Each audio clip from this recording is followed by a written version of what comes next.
Hello everyone, this is Ayşenur Altan. Welcome back to my channel. Today I have guests for dinner and I prepared a classic Turkish menu. I want to show you to give some ideas. I'm gonna tell you how I planned to make it in the same day without prior preparations.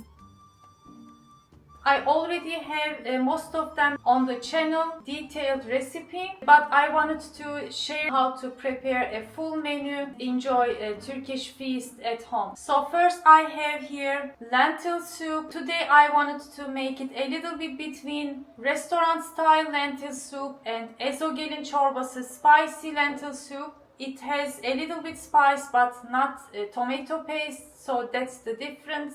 It is kind of a flexible recipe. Today is kind of warm, so I wanted to do it a little bit spicy, not much.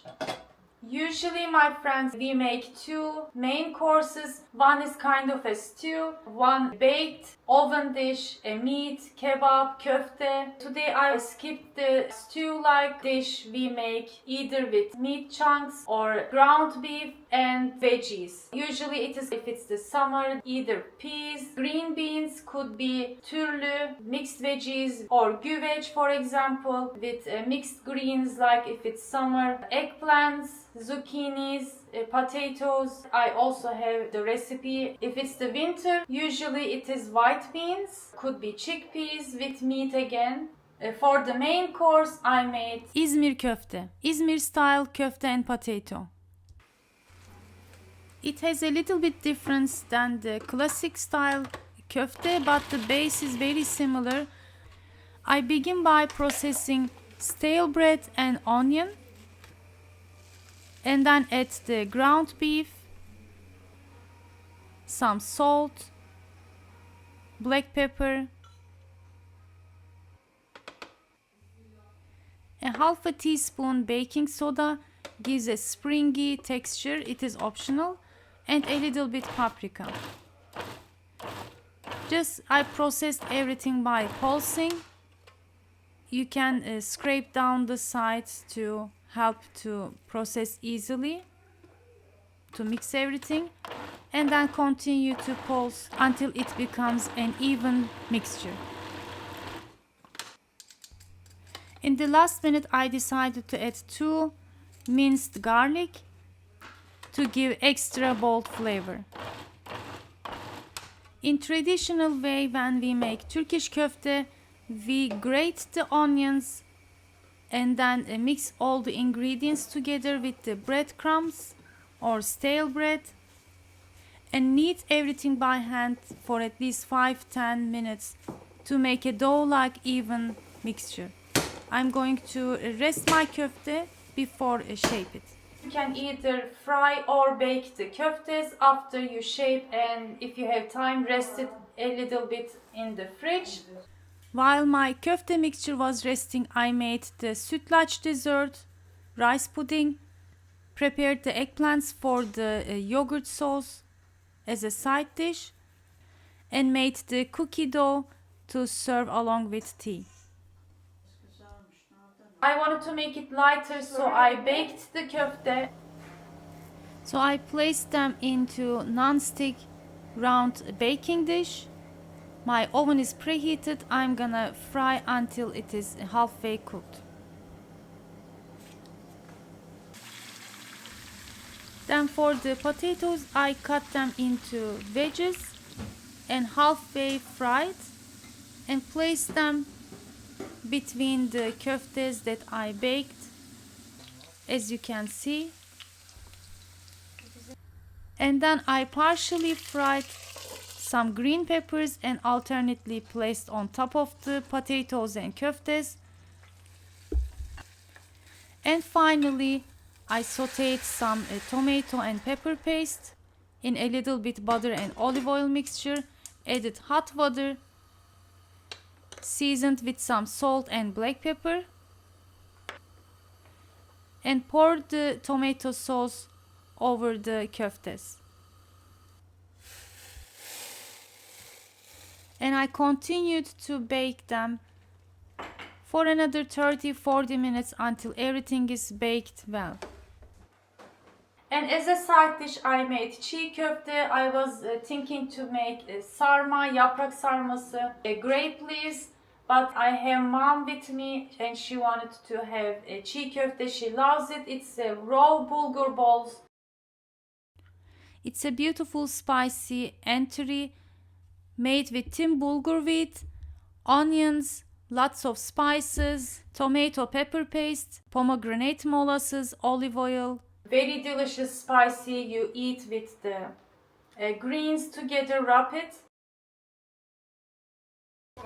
Let me note that it is very famous street food in Turkey as well, as you can see. I will also serve seasonal salad and fried eggplants mixed with yogurt sauce. It's very easy to make and it was a hit on the table. After I partially peeled the eggplants and cut them in cubes, I soaked them in salty water for half an hour and then pat dry. Roughly sliced some garlic, added olive oil, vegetable oil, salt and pop it to the oven. Alternately, you can bake it in the air fryer too. Then, after it is cooled down, I mixed with full-fat yogurt.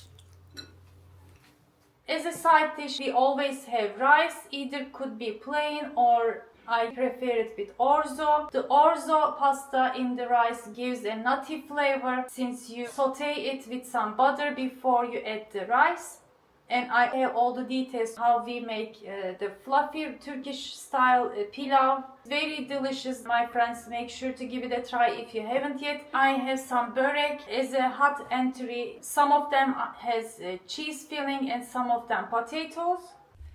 In the similar recipe I shared on my channel, I made börek with different fillings.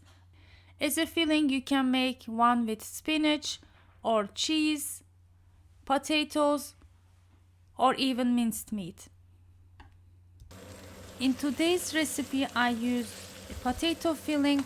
I just simply sauteed onions and then add baked potatoes, seasoned it with some salt, black pepper, paprika, and mixed everything mashed, and it was ready to use. If we make the börek with ready filo sheets we call yufka, we use different kind of sauces, usually with olive oil or vegetable oil, eggs, and either milk and yogurt. After dampen the yufka, you add the fillings and then shape it into various shapes. You can either freeze it and then bake whenever you need. Very versatile. And as a dessert, I will serve sütlaç.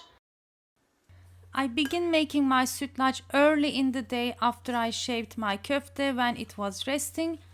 I just boiled rice with full-fat milk for about half an hour at least until the rice is soft.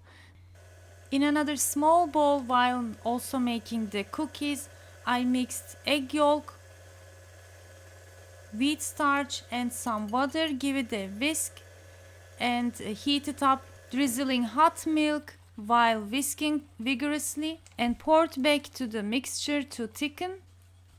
Continue to cook for 5-10 more minutes, added vanilla powder and portion them into my güveç cup because I'm gonna burn the tops. At the same moment, my mom on the back was shaping the cookies.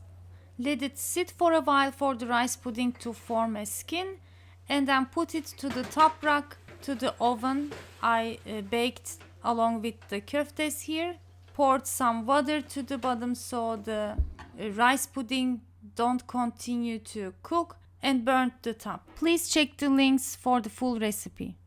And finally, with the tea after the dinner, we will be having delightful, different flavored cookies. It's melt in the mouth kind of cookies. Similar to kurabiyesi, we have flour cookies.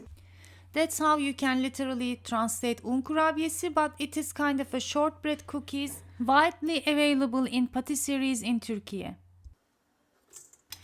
This version I often make has butter, vegetable oil, powdered sugar, cornstarch, and 1 egg white in it. It was a perfect coincidence that I used the egg white for the cookies and the yolk for the sütlaç. In un kurabiyesi there is no baking powder, but this one has. You mix everything until you have a nice cookie dough and shape it into small tiny cookies. After it is baked and cooled down, it is covered with powdered sugar or mix of powdered sugar and cacao or cinnamon. Stays fresh for a long time, so it is beautiful snack to have with tea or coffee. After the main dish, side dishes, hot entries, I quickly prepared my lentil soup and rice with orzo pasta. Please check the links again for the full recipe. What else would I can recommend? You can make sherbet drinks, Ottoman sherbet or purple basil sherbet would be lovely. I also have it on my channel. There are plenty full of side dishes, entries, zeytinyağlılar, dishes with olive oil, lots of main dishes and menu ideas like this also on my channel. You can check and let me know if you try. Thanks for watching and see you in the next episode. Afiyet olsun.